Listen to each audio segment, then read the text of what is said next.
Thanks for registering before time because this workshop is fully subscribed. So I really hope that you actually take away this. I'm the MC for today. I'm Kathy from NTUC E2I. Welcome all of you. So today, at the same time, we also have a level 2 job fairs, jobs and skills job fairs at the Community Plaza area. So if you are after the sessions, feel free to take a walk as well. We have about 4,500 job opportunities today, offering by 24 employers, both physically with us as well as virtually online with us because of the limited space. But our career coaches are here on site, so if you like to actually book a sessions, they are available for career coaching. And if you want a short one, we also have job advisories to actually quickly help to give you advisories as well. So we'd like to thank our Service SG partners at Bukit Canberra for co-organizing this with us and with NTUC E2I. And today you are here for the workshop on leveling up in your career, getting promoted by Miss Crystal Lim-Lange, founder and CEO of Forest Wolf.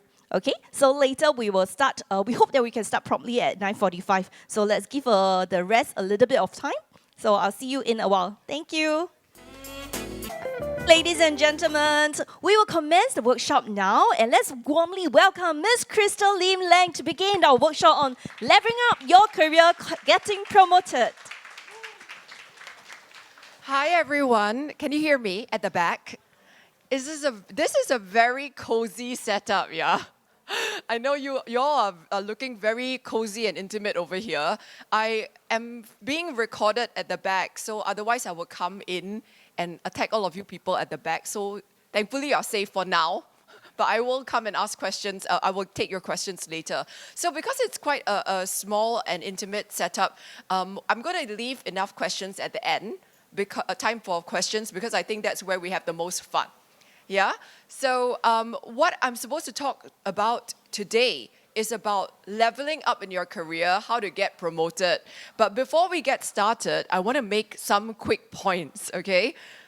I feel like, I should say, I should add a disclaimer so that this doesn't sound a little bit misleading. Like everyone here after this workshop, confirm, guarantee, you go to your boss, say already, I attended Crystal's workshop, I'll surely get promoted.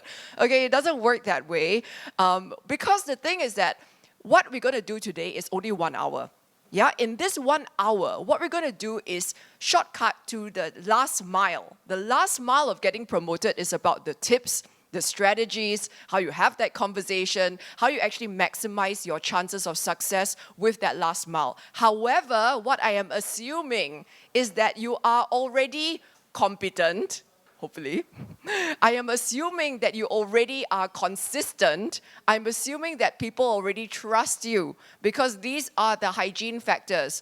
If you are not competent, if you don't do your job well, if you are not excellent, if you are not consistent, if people do not trust you, that as soon as I promote you, you're going to take this and you're just going to go over to the next company and use this promotion as a bargaining chip, then you're not going to get promoted. So none of these tactics will work. Do you know what I mean?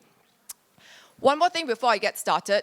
A lot of people, when they try to go for a promotion, they are very past focused. Past focus means that they will say things like, oh, look what I did last year. Look what I slogged over in the last 2 years. I've contributed so much. This is my blood, my sweat, and my tears. And then they get very annoyed at me when I coach them and I say, nobody cares. And they went, what do you mean by nobody cares? And I mean, okay, they do care to a certain extent that you are consistent, you have a track record.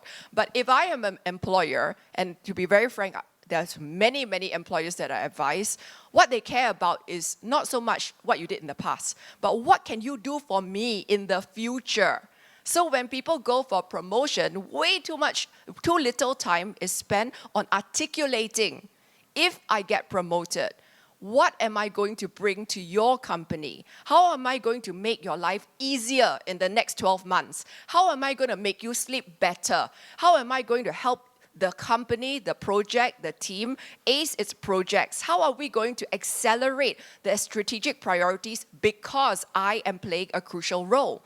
So you must also not just have the past lens, but have the present lens, as in this is what I'm currently doing, and have the future lens, which is being able to articulate what you're going to contribute. Because if I'm an employer, and I'm only hearing the past, and nothing about the future, a lot of times when we have these types of, candidates looking for a promotion, we promote them. What happens is that they just take the new salary as a bargaining chip, and they go to the next company because they weren't planning to stay. So how do you convince your employer that you really deserve the that promotion, that you are, going to be a valuable asset? You come with ideas on how you're going to add value, and this demonstrates to the company as well that you're in it for the long term. People want to promote people who are loyal, who are going to add value, who are going to be part of the ecosystem for quite some time. Okay, by quite some time, I know there's many Gen Zs in the room. I do not mean 6 months. I mean at least 1 to 2 years, okay? So let's get into our presentation today. A lot of you are here because you might be pondering some of these very tough questions. Will my job be around, tomorrow in 6 months? How can I achieve my career goals in this economy that looks so unstable? Do I give feedback to my boss? How do I even raise this conversation of getting promoted? Before we get into the nitty-gritty, I want to talk about one factor that is often overlooked when it comes to promotion, okay? So I already talked about the hygiene factors, which are you must be, good at your job and trustworthy, etc. But the hidden factor is charisma.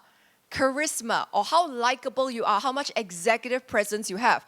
A lot of research, meta-analyses have found out that, this can contribute up to 25% of your chances of getting promoted or not. So what is charisma? What is executive presence? What is this visibility thing? What are these soft skills, all about when we talk about getting promoted? Simply put, the formula is warmth and competence. If you have ever met a charismatic politician, a charismatic leader, a charismatic anyone, actress, whatever, celebrity, they have this, okay, maybe not celeb, wrong answer. Okay, but anyone who is a corporate type, a leader type that has charisma has these two qualities. I think in Singapore, we tend to overemphasize which one? Yes, that's right. In Singapore, we always, from the time we're in school, we talk about competence, competency, skills, future skills, competence, until, okay, sian already. Everybody knows about competence. But what we do not emphasize enough is warmth and likability. Harvard Business Review had an article that actually did a study that showed that likability was the #1 factor behind getting promoted.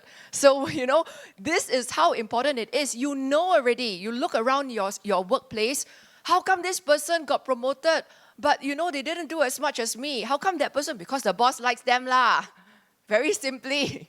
Yeah, so a super advantage is likability.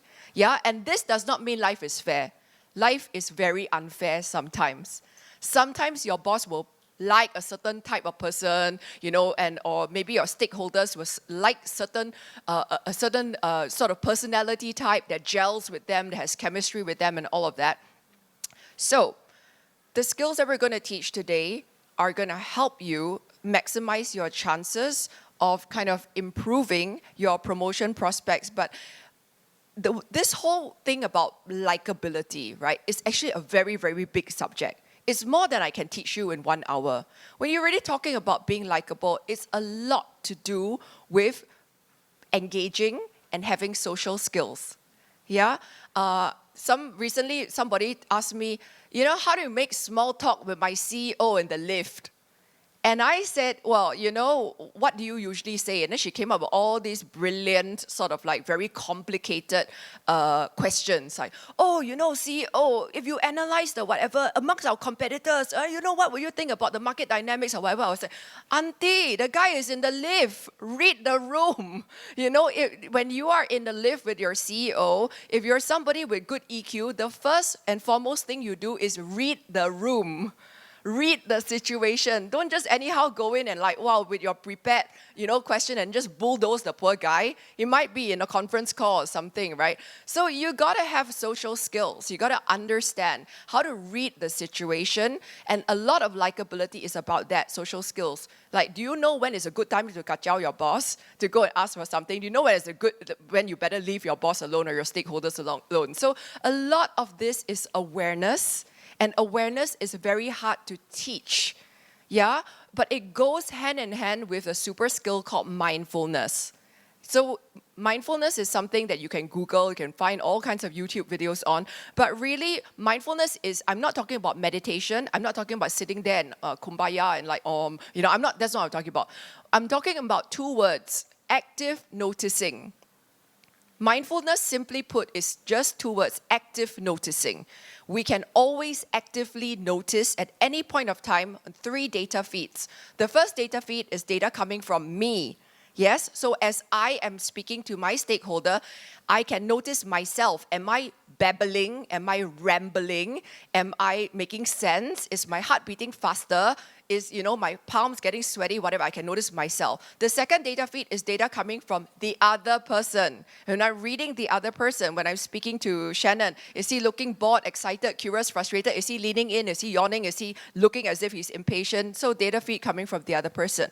The third data feed is the data coming from the environment. Yeah? Are people in the lift getting annoyed because you are sakaiing your boss? Or maybe your boss, the door opens already and you realize that, it's actually they are stopped, right? So, or maybe like you look at your watch and you realize that, oh, wow, I'm running out of time. I need to hurry to this other meeting. So there's data coming from the wider world. So if you're really, really good at, thriving in the corporate world or in the world of work, you need to constantly be actively noticing all 3 of these data feeds simultaneously. So even here, as I'm standing now in front of you, I'm monitoring, am I speaking too fast? Do I need to speed it up? Yeah, myself, I'm monitoring my internal mindsets. What's going on in my head? Is in my head, my limiting beliefs popping up like, Crystal, why are you so boring? Why are you so garang? Well, all of us have this internal soundtrack, right? I need to monitor that as well, because if I just pay attention too much to this nonsense and not the helpful things, right, then I'm going to get distracted. And right now what I'm doing is I'm monitoring all of you. And I'm also monitoring my slides, what I got to do, so I better move on. Okay, so we got to do these 4 things. We're going to talk about career discussions. We're going to talk about tactics on bringing up the promotion conversation. And then I'm going to talk, if I have enough time, about being visible in meetings and also managing up. Okay, a lot, right? Ambitious, right? Okay, never mind. We're going to get through it. All right, so career discussions number 1. This is where introverts lose out. Okay, so whenever I run workshops, I ask them, who is the introvert? All the hands go up. I'm like, I don't know Singapore, how come we're 98% introverts? So I'm going to ask this crowd, who is the extrovert here? 1, front row only. 1, 2, 3, 4. Okay, 4 people. That means, who is the ambivert? That means don't know what you are. Yeah, okay, like maybe 5 people. Who's the introvert? Introvert, you raise hands like this. Come, raise higher. Yeah, okay. Okay, hands down. So definitely most of you are introverts. Why do introverts lose out? Because people who are extroverts are constantly engaging in very informal conversation. So they, the lift door opens, they smile at people, hey, how's it going? How's your day? In the pantry, they're like, hey, how's it going? Blah, blah, blah. So it means that every single time they meet somebody, imagine that it's like a piggy bank, right? Like your POSB savings bank. Every time you see somebody, are you depositing, into that bank account of goodwill? Yeah, because these extroverts, they just naturally do it. They're naturally warm. Yeah, so they're always making deposits, deposit. Then now, once in a while, they need to make withdrawal. Hey, bro, I need to call you because I need a favor from you, leh. My department, come lah, bro. Come help me out here. That's a withdrawal. But they made so many deposits already. Every day they're smiling, they're laughing, they're inviting people for coffee. The withdrawal is okay. But for you guys who are introverts, right, you never talk to people. Don't, kind of like randomly look for them for non-transactional conversations. I don't mean transactional, I mean non-transactional. I know a lot of you look for your colleagues, but it's like, what's the status update? Yeah, where's the report? That is not counted. Yeah, I'm talking about conversations that are non-transactional, that make people feel that you care about them more than a transaction, that you care about them as a person. Okay, so coming back to why extroverts are always winning out is because in a very subtle way, extroverts have a lot of goodwill, and because they're always engaging, they are always subtly having career discussions in the background. Yeah, so what are career discussions? Career discussions are interactions that you have, could be formal. It could be like, I'm going to do, can I have a career discussion with you? Can I have a one-on-one with you? That's a formal career discussion. It's been some time since we sat down and talked about my career goals. I want to make sure I'm aligning, optimizing how I'm contributing to our team, blah, blah, blah. That's a formal one-on-one. But then there's also informal career discussions. Informal career discussions, walk to Coffee Bean with your boss and say, hey, boss, I got to share what's been on my mind these days. I need your advice on something. I'm thinking about learning a skill. I wonder whether you can support me for this training. All of these are informal. And when you talk about formal versus informal works best. Yeah? Bosses are often very busy, and when you tell their boss, one-on-one, can you spend me 60 minutes for one-on-one? A lot of them are like, very sian, I've got a lot of things to do already. When can I park this one-on-one? But, if you are regularly having that contact with your stakeholders, you are able to kind of piece up these career conversations and then, just subtly slip it in on an ad hoc basis. But let's talk about what are the fundamentals of a career conversation. And these are important because you want to do these. When you are at work, you need to get coaching. Yeah, you need to get coaching from your senior stakeholders. You need to be motivated. And sometimes at work, you will feel a little bit like, I'm just in this blah state, right? So sometimes it can be good to speak to your boss or senior stakeholders to get motivation. It's good to have these conversations to build up the authentic relationship, to deposit the money inside the piggy bank of goodwill. It's good to understand what the organization's goals are. Yeah? When I was working in investment banking, there was a lot of information that was not equally shared between people. Those people that were closer to the senior stakeholders, they knew when the retrenchments were coming, they knew who was going to get promoted, they knew all of that because they were in the information flow. Yeah? And then you want to also make sure that there's no surprises come promotion time. Yeah? Very important, because all along you should have an idea, am I on track or am I somewhere, off track when it comes to my own career goals? So there are 5 A's that you want to accomplish from your career conversations. You want to learn what is your particular area of uniqueness. And sometimes you need your boss for that. Yeah, a lot of us, we don't know how unique we are. One day, somebody said to me, a senior stakeholder of mine, Crystal, you know what is your most fantastic, whatever superpower? And I was like, I don't know. Being very fierce, courageous. He was like, no lah. And I was like, what? What is it? He said, your energy. I was like, energy? I got a lot of energy, man. He was like, yeah, you have the most energy for anyone I know. But to me, it's like a goldfish swimming in water. You are so surrounded by this water that you can no longer see it. For me, I have so much energy, I don't really see it. Same thing with each and every one of you. You will have some superpower that you are so take for granted. You so much take for granted that you cannot see it. So you need somebody else to help you appreciate what that uniqueness is. The next A is to assess your capabilities. You need your boss to help you make sure that you're not Delululand and you're actually, have an accurate assessment of how you're doing. Number 3, anticipate. You need your boss to be your ally, to help you anticipate what on earth is going on in the future. Number 4, you need to align your aspirations. A lot of times I see companies, at the start of the year, they say our strategic priorities are 1, 2, 3. And then suddenly in the middle of the year, change of market, change of expectations. Suddenly, no, we're no longer interested in AI. Now we are pivoting. Now we're interested in blah, blah, blah. So you must learn where the attention of the senior stakeholders has gone, and how do you now align yourself with the newest, hottest buzzword that they're all excited about. Yes, happens in every organization. And then we have accelerate, which is accelerate your learning. So that's the last one. You want to be fast-tracked in your career, it means that you have to learn a lot. Who are the people learning the most?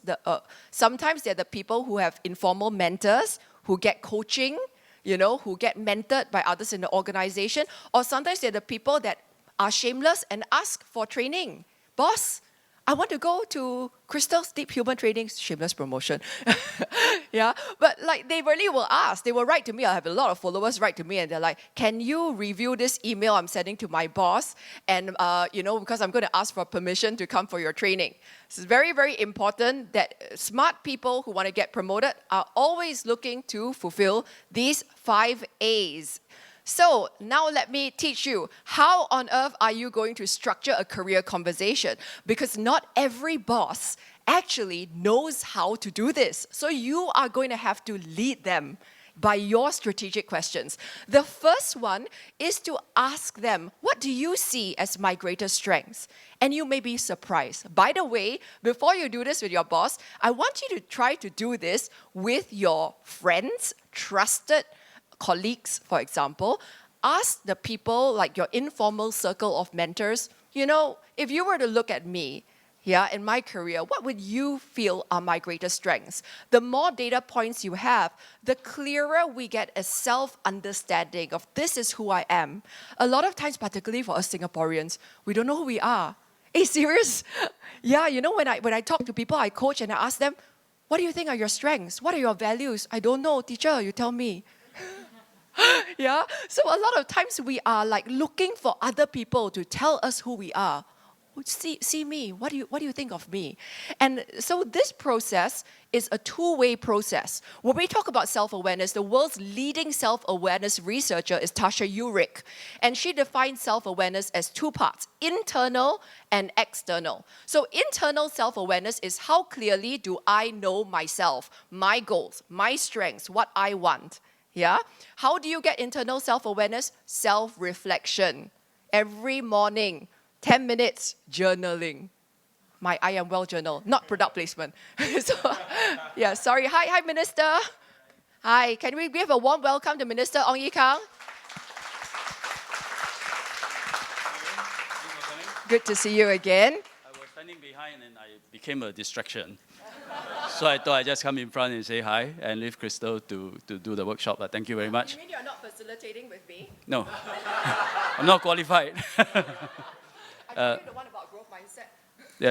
We knew each other for many years. She used to work for NUS, doing this for students as well. Now she graduated to do for PMEs. Thank you very much. Thank you very much, Minister. Thank you. And welcome to Sembawang. Please try our hawker center. Yay! Most of the stores are low sodium salt. Healthy lifestyle. Okay, Minister Ong has clearly had a very good growth mindset because I've been admiring his TikToks. He's been doing very well on social media. Please follow him on TikTok, Instagram, and like and follow, subscribe. Okay, talking about senior stakeholders. Sila, you always have to be prepared. At any moment, a senior stakeholder could come into the room. And then you better be on your toes. Active noticing. All right, so appreciate uniqueness, self-awareness. Where was I? Internal self-awareness, how clearly you know yourself. Yes? So how do you get that? Journaling, self-reflection, understanding, deep contemplation, understanding what are your core values. Out of the 5 values I want out of my life, my career, what are those words that I want? Because when I cannot tell you what a successful career is because it depends on your values.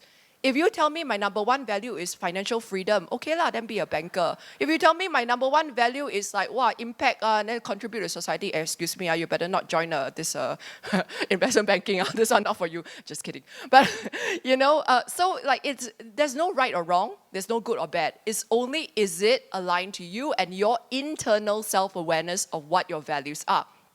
Now, the other half of self-awareness is external self-awareness.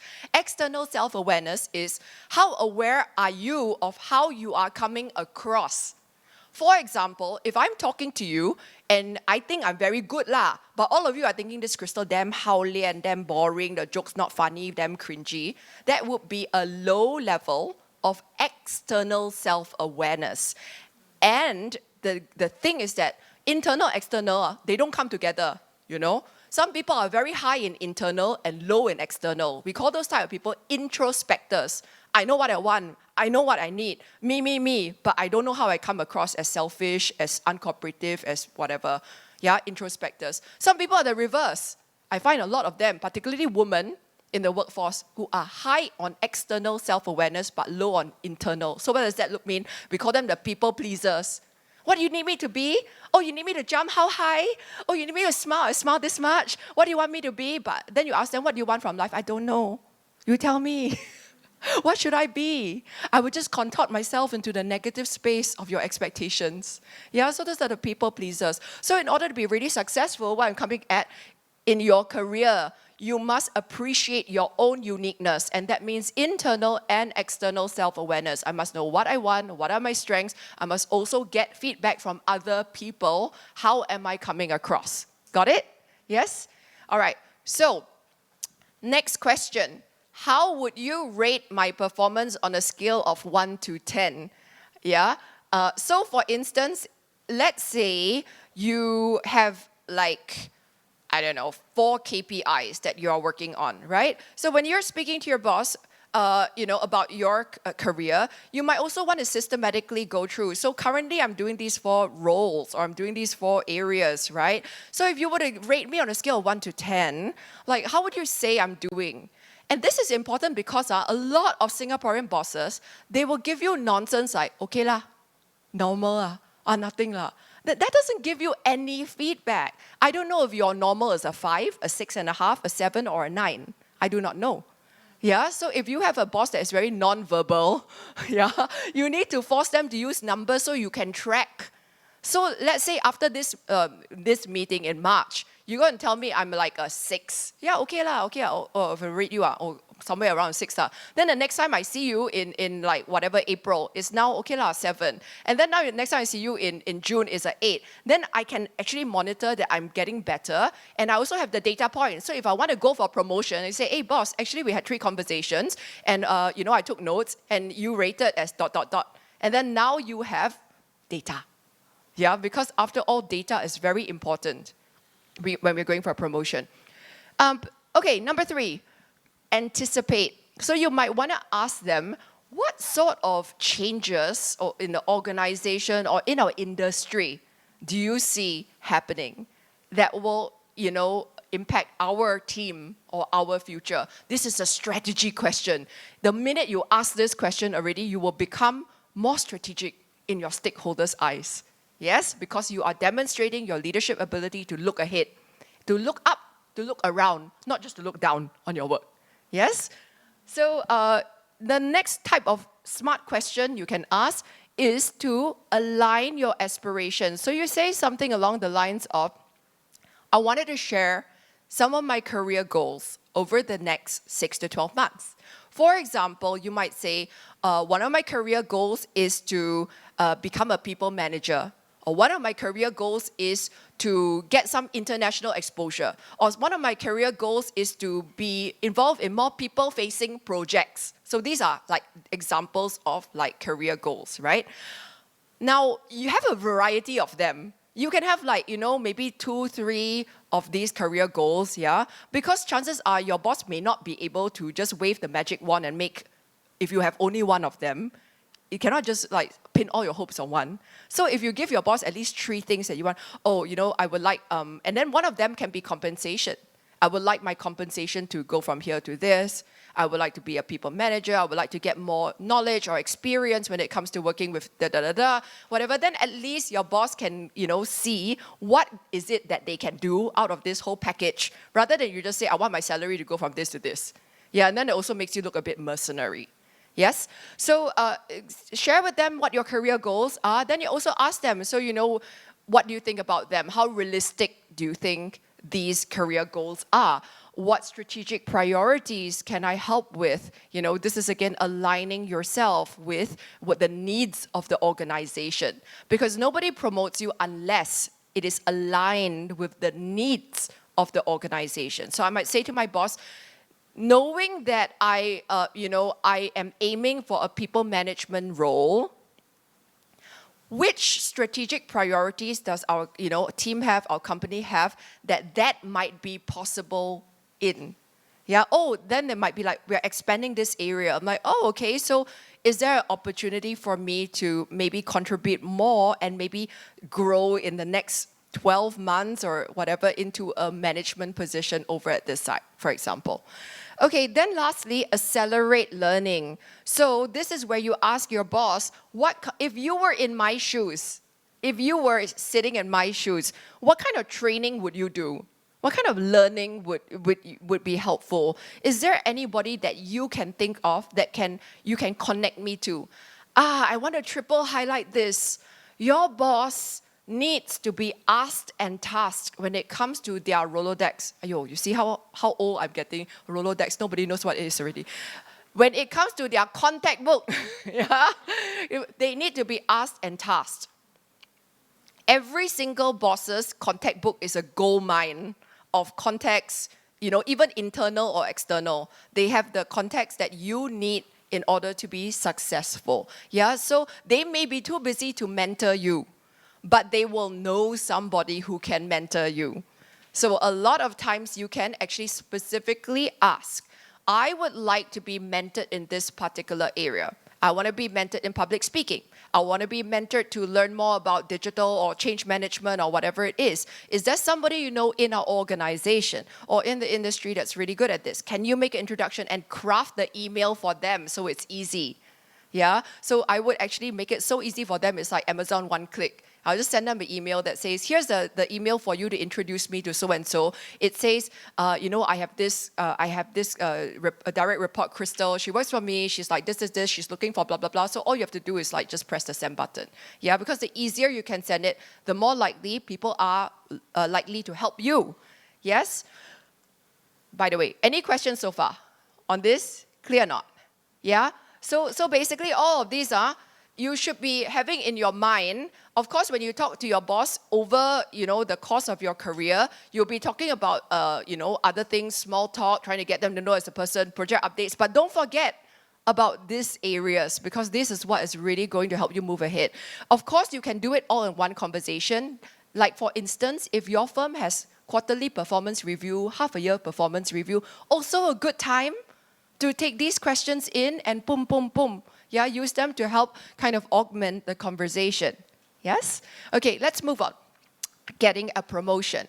Now, there are 3 buckets of factors that every organization looks at when we decide who to promote. Okay? So I have been in many, many rooms before where the fates of people are decided. How it works is that each of us divisional heads, yeah, we will go and battle for our people whom we want to promote. And we are going up against everyone, all the other senior stakeholders. And then we need to argue, why should my person, because your organization also has a limited budget, they don't have unlimited, right? So you really need to make a good case. So I need you to understand, this is what we are talking about. The first category is non-negotiables. Okay, a lot of people feel like because I have done these type of things, I should be promoted. Oh, I was punctual, I showed up every day, I was reliable, I had integrity, I never did insider trading, I can tell you, these are not promotion criteria. These are expected. Every single person in this team is just expected to do this. So don't use any of this. Driven and proactive, integrity, embodied companies, just very generic. Yeah, so we expect everybody to have that. Don't waste time. Now we want to look at category 2, deselection factors. Even if you are the best person in the world, you may not get promoted if you have some of these mines, they're like kind of like bombs that blow up your chances of success. For example, poor interpersonal skills, poor soft skills. Yes? If you want to be promoted past a certain point to be a people manager, you cannot manage people if you do not have good social emotional intelligence. If you cannot speak, if you get nervous in front of senior stakeholders, for example. If you are not a team player or not collaborative, is another one. Because a lot of people as individual performers, they get very far in their career by being selfish. then they hit a glass ceiling. Because when you make the jump from individual performer to people manager, it's all about whether people like you or not, whether you can motivate people, can you hire people, can you incentivize people, would they want to work for you? Yeah. So therefore, not a team player, not uncollaborative is something that normally blows up people's chances. Yeah. So let me give you an example. Real life situation. I was once in a promotion discussion and somebody was fighting very hard for their team member to be promoted. And then when they brought up the name of this person, two other departmental heads said, "Oh yeah, I know that guy. Yeah, he's a good guy. Yeah, he's a very nice guy. Oh, he always he's always very friendly, and he worked on this project with us, and he was very good. Yeah." So then that was the extra firepower that enabled that guy to get promoted. All of you need to understand that in these promotion discussions, your boss is one person. Who are the other voices in that room where we are battling for promotions? They are the other department heads. How did I get promoted so fast in my career? I became a VP in investment banking within 6 years or something. It was unprecedented. Why? Because I don't just talk to my boss. I talk to every single freaking department head that I can find, because in investment banking, it's a project kind of thing. So you have to talk to everybody. But even if you're not, you try as much as you can. Talk to other heads, be very pleasant when you interact with other people, just try to be a warm person. You'll be surprised, even if you just say hi and make small talk with some other senior stakeholder in the pantry, they might put in a good word for you. It's that level of random, because I have seen it myself in these promotion discussions, yes? All right, so other deselection factors: unwilling to change, fixed mindset. Oh, this person quite good at doing what they do, but they're unwilling to change. They don't want to learn the new technology, don't want to change. That automatic deselection. Yes? So now you must have one, you must not have two, and then you must have three. Yes? Category 3 is core selection factors. I will caveat. This category looks different for every organization. Yes? So these are just samples of what the factors look like. It could be, for example, to be promoted in this organization, you need to show strategic thinking, you need to collaborate with other people, you may need leadership skills, you might need a certain kind of very specific skill that's related to your industry. I do not know, because every industry is different, but you need to understand. You look at the people that are getting promoted, what is the superpower that they have in the green category that the organization is really rewarding. Yeah, once I did some consultancy work for a hedge fund, and the hedge fund, they honestly didn't care about any of this, except for insider trading. Didn't want insider trading, but all they cared about was one thing in the core selection factor was: can you make money? Can you trade? Can you be profitable? That was all. And those people that got promoted were those that really were the superstars. They were the divas of the organization, because that's all the organization cared about. But every organization cares about different things, so you need to learn how to read the tea leaves. Yeah? Questions so far? Yeah?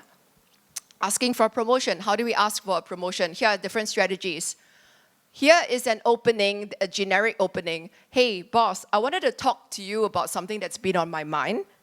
When would be a good time?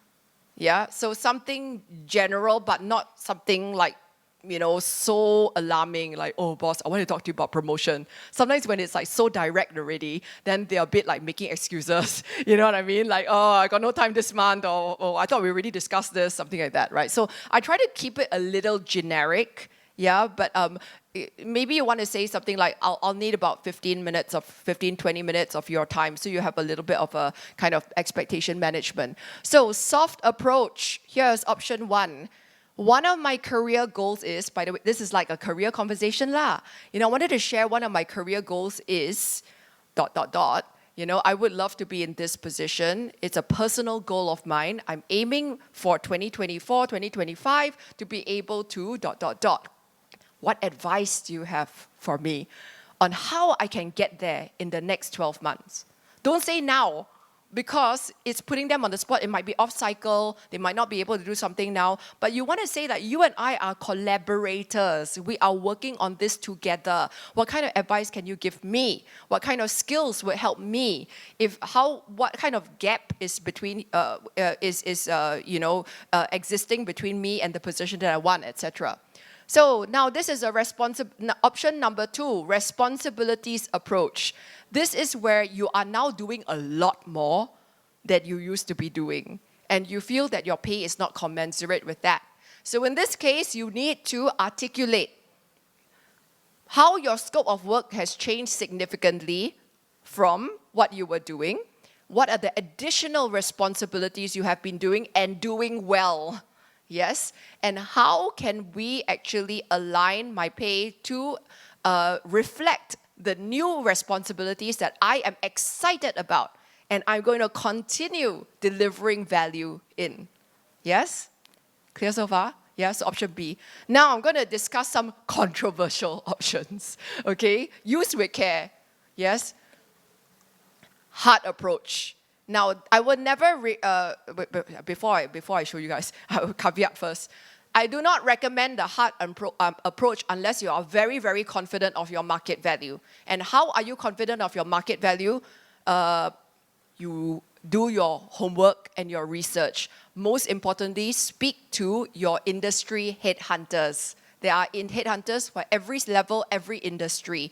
And once you get to a certain level, you should regularly be speaking to 2 or 3 headhunters every couple of months. I'm not joking. In investment banking, our office is like, somewhere like CBD, and then downstairs we like book key, whatever, last time, in the olden days.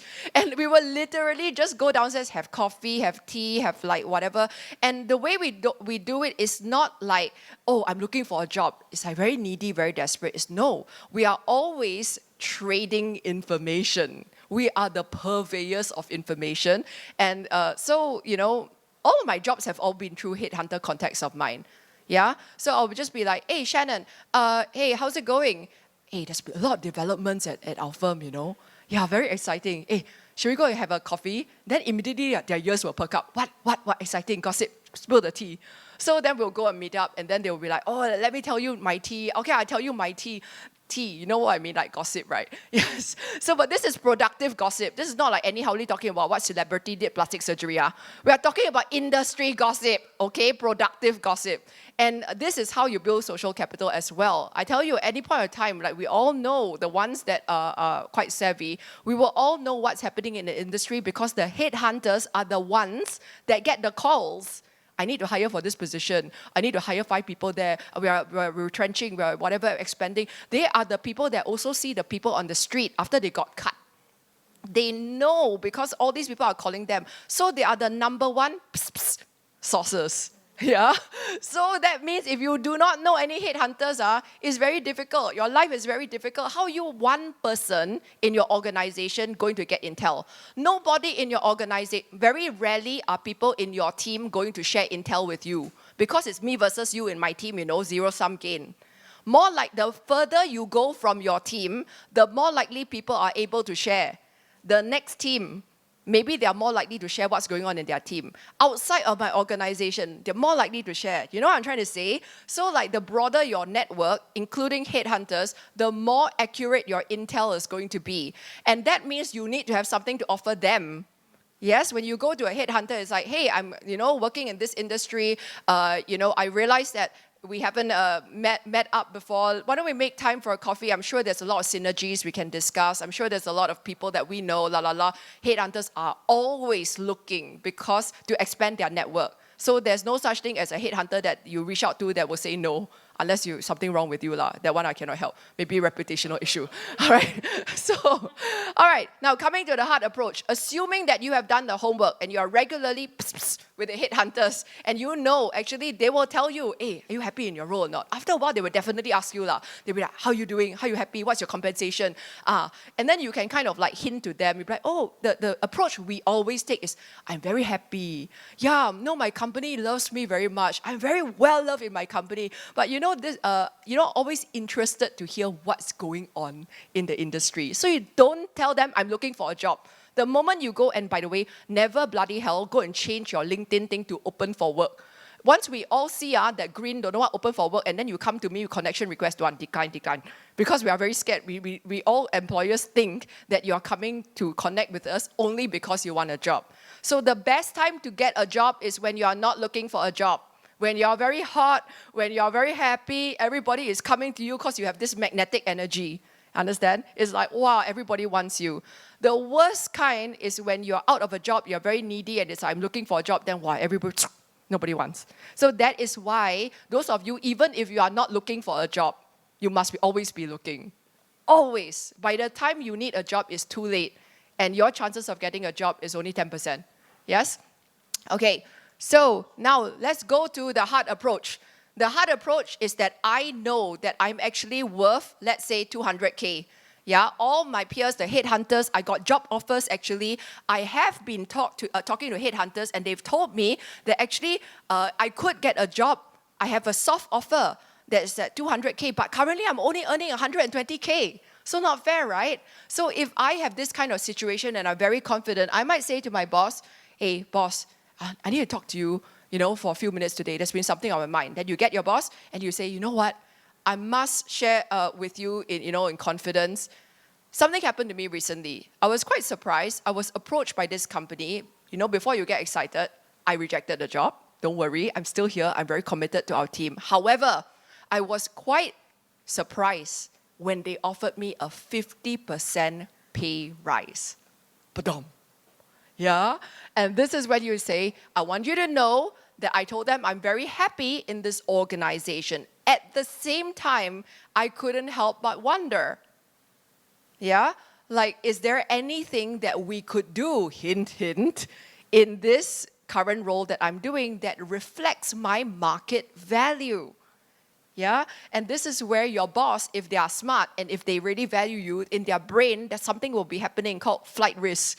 Flight risk. If you are very good, immediately they know already. They know, they know that you know, everybody knows. Okay, so don't need to say so much. Yeah, you just like, I got this offer, whatever. They will be thinking in the background. Then you'll be like, I'm really happy in this firm, but I also want what's fair. I got a family, and if you've got a husband, you've got kids, very good time to bring them into the picture. I discuss with my husband, and this is a very secret tactic. It's called the husband tactic. Yeah, and husband or wife tactic. Either way works. Or anyway, significant other lah. Oh, you know what? I discussed this opportunity with my significant other. And actually, I said I'm very happy. But my husband lah, you see lah, he was the one, he said to me, why don't you consider? And then he lah, so you got to blame somebody, right? I always blame Greg. This guy, bloody hell, so ambitious lah, want me to work so hard lah. But then at the same time, our family, cost of living, this and that. Yeah?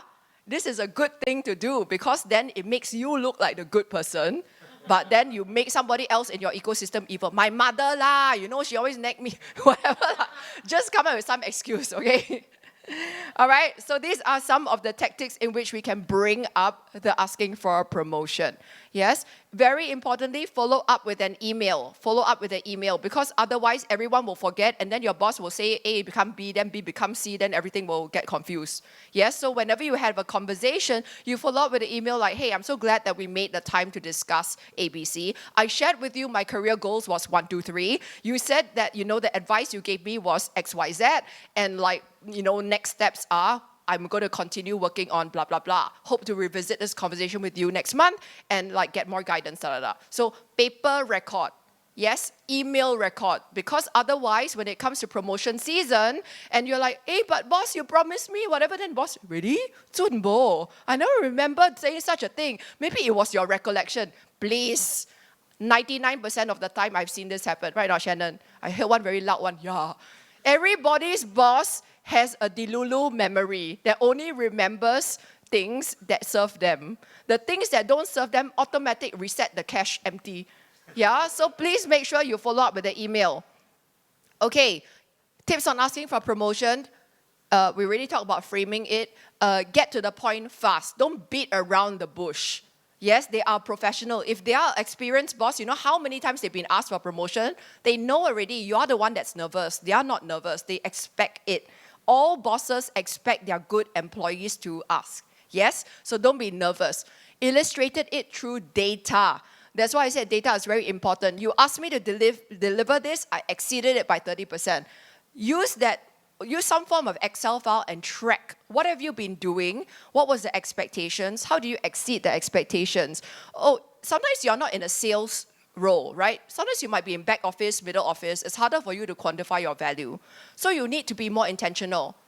Oh, last time it used to take procurement 10 steps to do this, 3 days to do that. And now because of this, we streamline it to 1 step. Now it takes us 15% less time. Whatever your value you are contributing, you better bloody hell be able to articulate it. Because if you cannot articulate it, nobody can. Yes, you are the best placed person to be able to pinpoint what value did you add to an organization.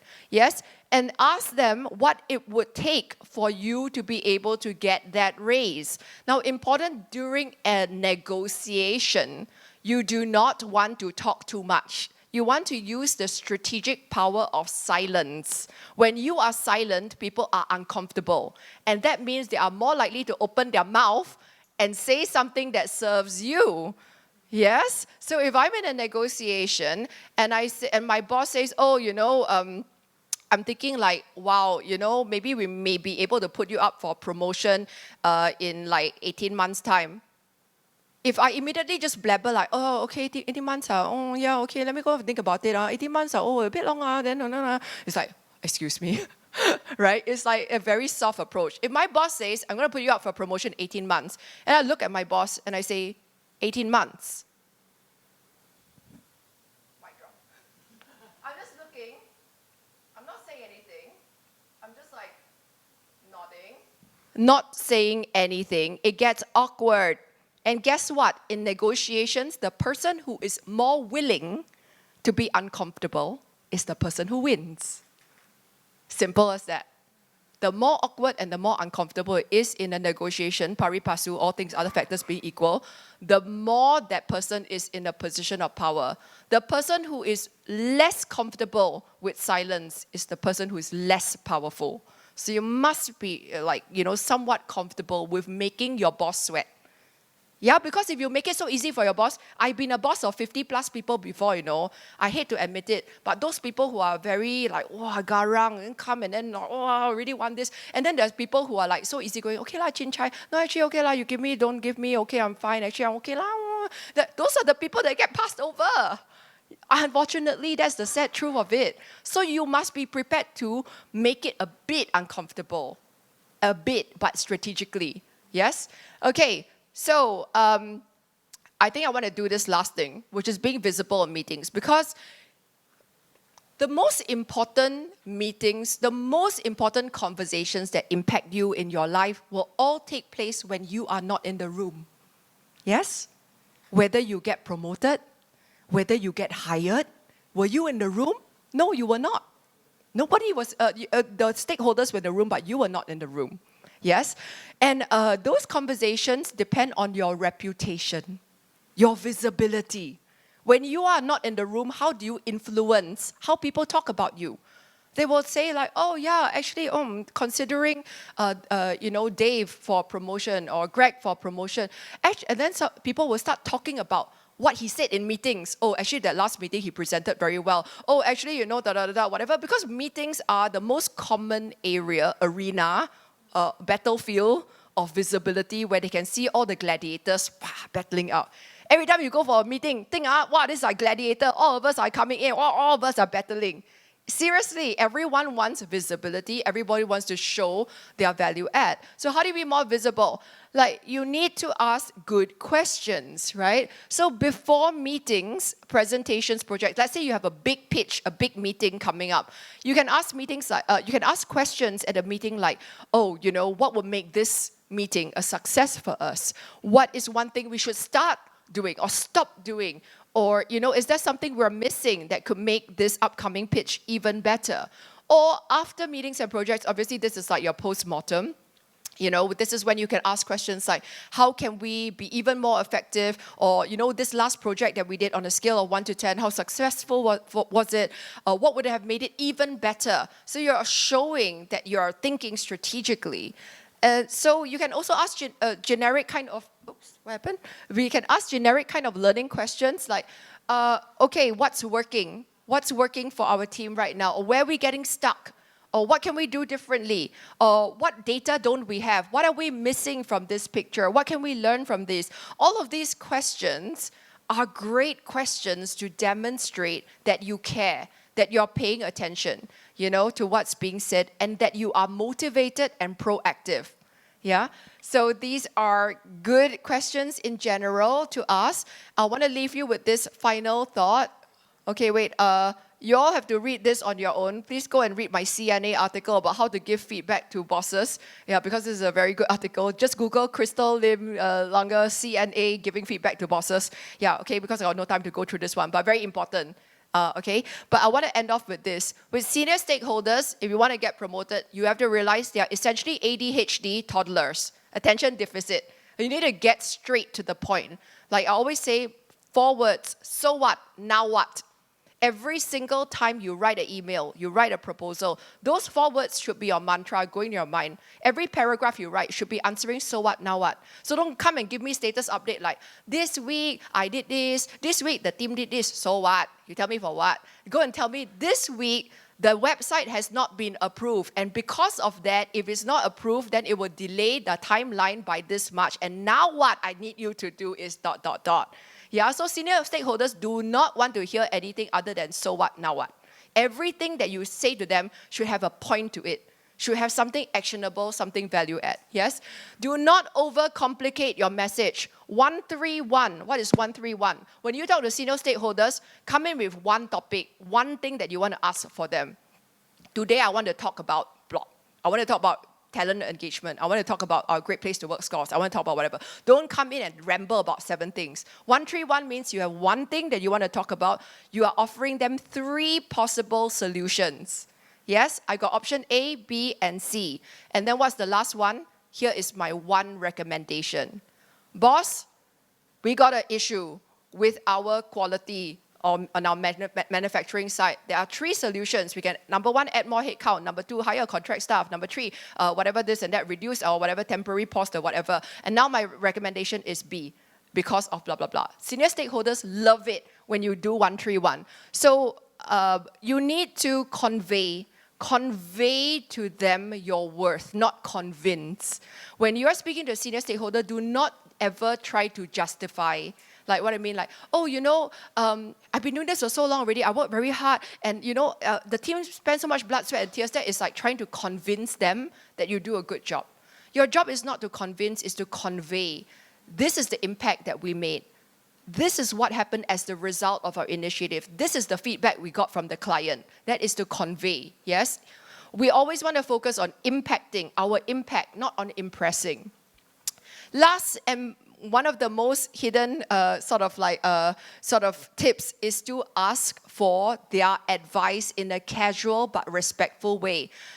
Harvard Business Review has a great article where they showed that people who asked advice from their boss were 40% more likely to be promoted than people who didn't ask for advice, career advice. Why? Because bosses are sometimes very lonely. Nobody wants to talk to them.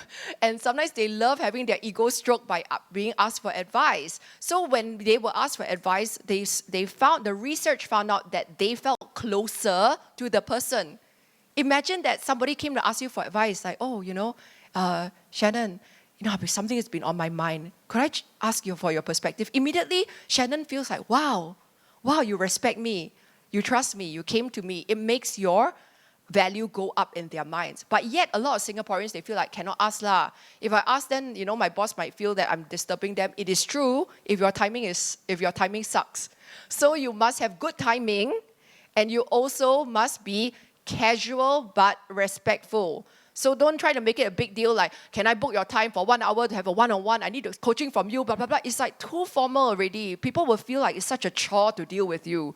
A casual way is kind of like, hey boss, by the way, sometime within the next 1 or 2 weeks, when you have 5 minutes, I would love to grab a coffee with you and get your opinions on this challenge that I'm very excited about, but also finding a bit frustrating. Casual, very casual. Yes, the more casual you make it, the more your boss is going to feel that you're not a burden, but actually you are a sincere relationship.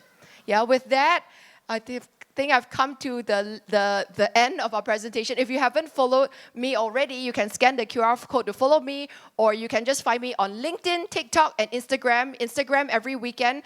Mike Goyok, I have a live AMA on the weekend, and I answer all of your burning career questions. So yeah, find me LinkedIn and Instagram and TikTok where I'm super active. And hope that you have any questions. Is there time for questions? Yeah, any quick questions that you might have for me while you're here? Yes, Shannon. Thanks, Crystal. Amazing session as always. So just wanted to ask, there are certain points where bosses may not respond well to.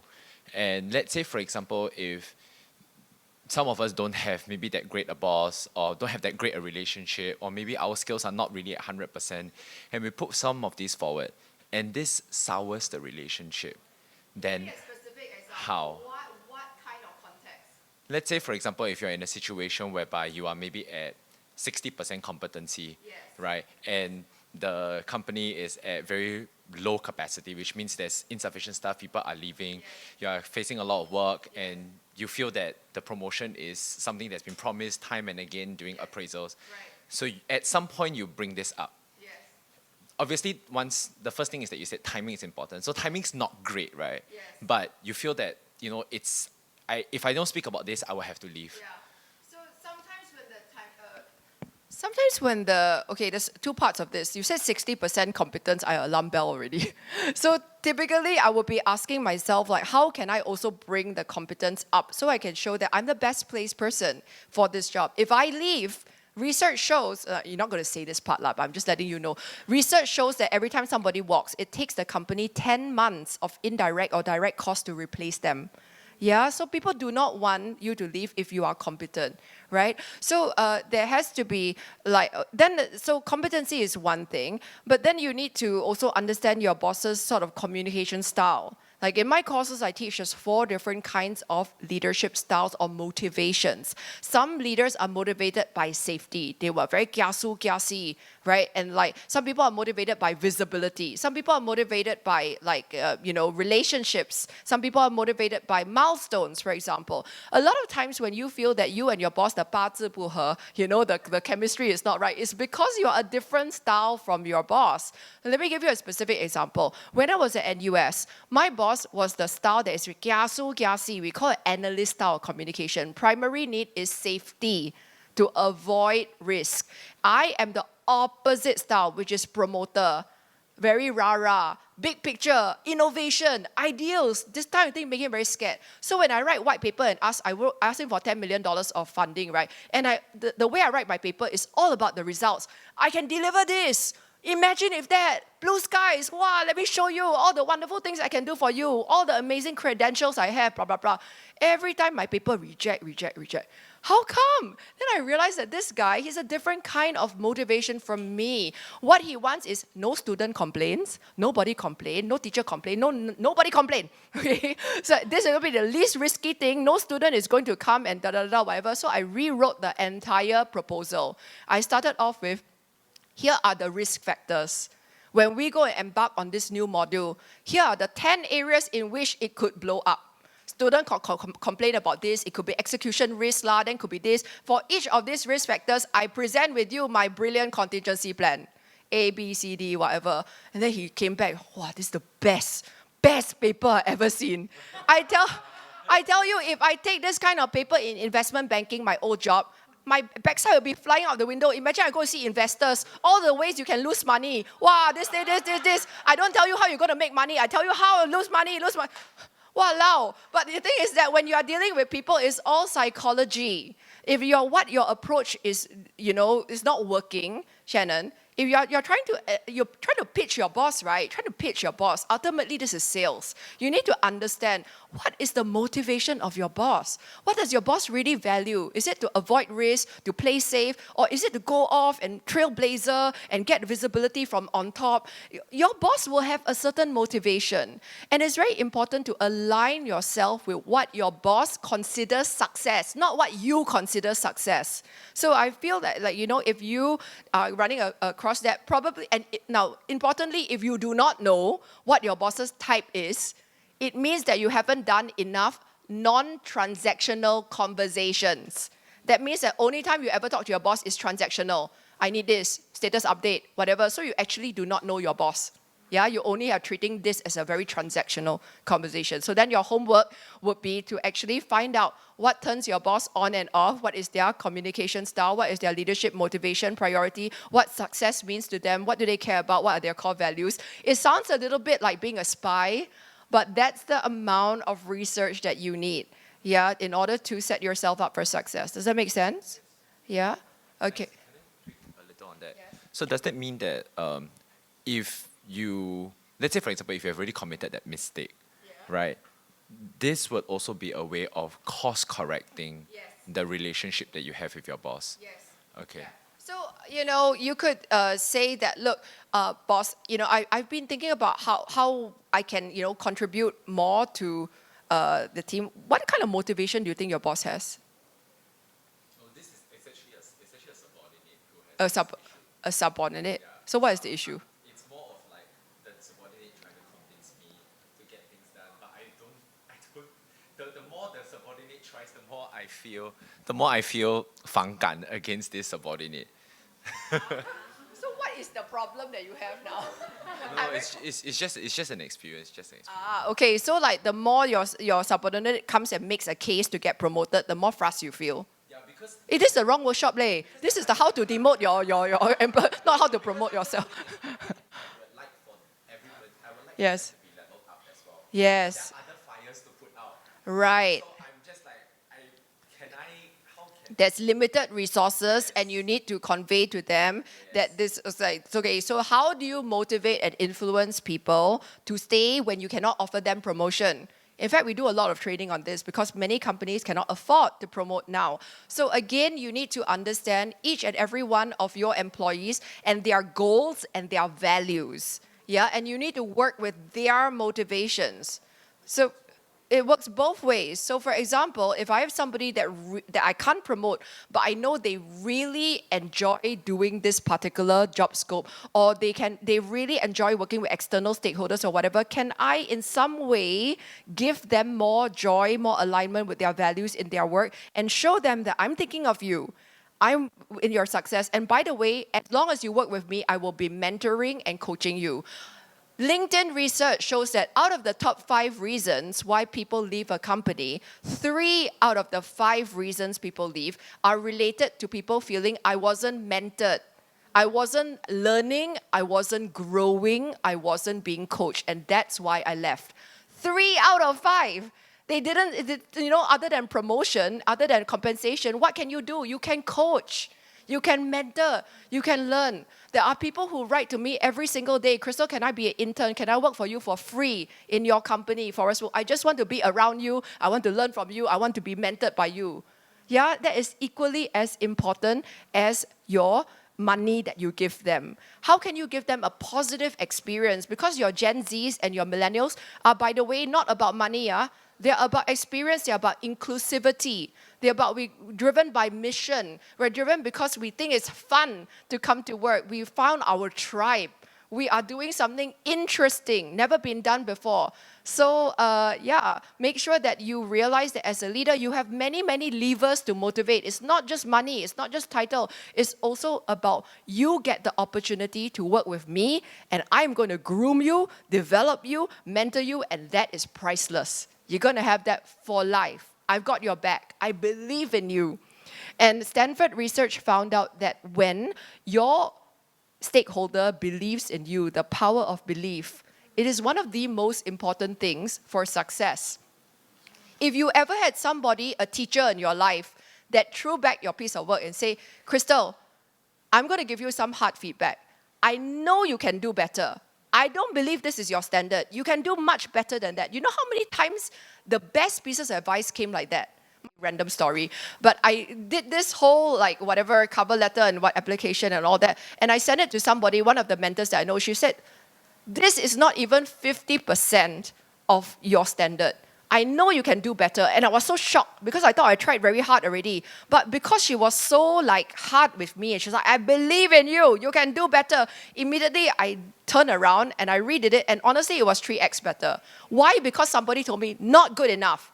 I have very high standards and I believe you can get there. So Stanford did this amazing piece of research where they gave 2 groups of students an essay to do, and two groups A and B were given the same criticism, but group B was given the critical comments plus 1 extra sentence called the magic sentence. And the magic sentence was, I am giving you this feedback because I have high standards and I believe that you can meet them. Then after that, the Stanford researchers asked group A and B, do you want to resubmit your essay and try again? Almost nobody from group A wanted to do it, the one that just got criticized. But the ones from group B, nearly half of them said, I'll go again. Why? Because the power of somebody believing in you. Somebody saying, you can do better. I believe in you. I'm sure all of us had that one school teacher, that one relative, that one somebody that told us, I believe in you. And that is what sustained us throughout our hardest times. So when you are a boss, please don't think the only thing is money, money, money. People, honestly, especially the younger generation, they are not there primarily because of money. They are there because of self-identity. They are there because they believe that I am a person that does things like this, that aligns with these values. So you have to be very good at the personal awareness, the self-awareness, interpersonal awareness, learning how to read them and learning how to motivate them. Does that make sense? Yeah. Yes? Okay, well, thanks so much for coming to our workshop today. It was a real pleasure. Thank you, E2I, for having me. Do you want to say some words? Oh, yes, sure. Like, let's give a warm welcome to Miss Crystal. Thank you very much for her time. And have you all enjoyed today's sessions and insightful for you guys?